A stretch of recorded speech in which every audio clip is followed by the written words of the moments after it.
Hello friends, मेरा नाम है सुप्रीत और मैं 10 साल का हूँ। आजकल की न्यूज़ में ये खबर आ रही है कि यूएस और ईरान की वॉर हो चुकी है। आज मैं आपको यही चीज़ के बारे में बताने वाला हूँ। यूएस और ईरान की वॉर चलने के सिर्फ 2 ही दिन के अंदर यूएस आर्मी ने ईरान के सुप्रीम लीडर अयतुल्ला खामेनी को असैसिनेट कर दिया और ईरान के सबसे टॉप लीडरशिप में से सब लोग मारे गए।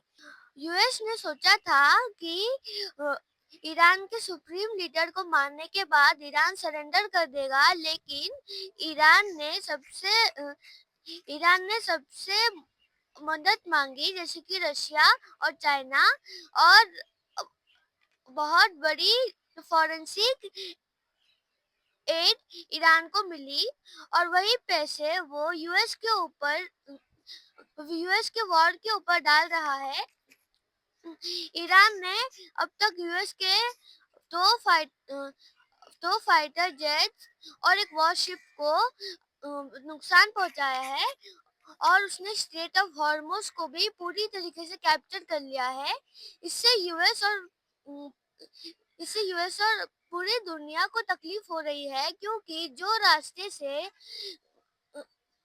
पूरे वर्ल्ड ट्रेड का 20% पेट्रोलियम गुजरता था, अब वो बंद हो चुका है, जिसकी वजह से ईरान में तो कुछ नहीं, लेकिन इंडिया और बाकी कंट्रीज में पेट्रोलियम की बहुत ज्यादा तंगी हो गई है। आजकल वो पेट्रोल का दाम 30% से बढ़ गया है और डीजल भी पेट्रोल की तरह बढ़ता जा रहा है, क्योंकि जो पेट्रोल, डीजल और केरोसिन जो गैसेस है, वो सब पेट्रोलियम से ही बनाए जाते हैं। और जो क्रूड ऑयल जो कि अमेरिका और बाकी दुनिया को जाता था, अब उसका प्राइस भी $100 पर बैरल से ऊपर जाने वाला है।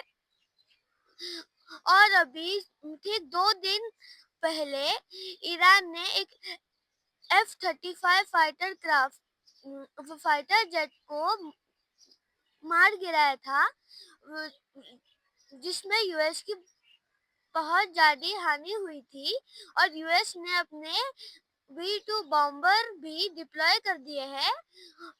और ये हालात देखने से ये लगता है कि ईरान ये युद्ध जीतने वाला है, क्योंकि ईरान ने यूएस की सबसे अधिक कमजोर चीज को पकड़ लिया है। और ये क्रूड ऑयल इतना ज्यादा इम्पोर्टेंट है कि इससे जो वॉर है वो भी फंड होती है, क्योंकि जो वॉरशिप्स और बैटल्स होती है वो भी क्रूड ऑयल से ही चलती है। तो क्या आपको लगता है कि ईरान और यूएस वॉर में ईरान जीत पाएगा? तो मुझे कमेंट करके बताइए कि इस वॉर का अंजाम क्या होगा। Tata, bye bye. मैं हूँ आपका दोस्त सुप्रीत, मैं 10 साल का हूँ।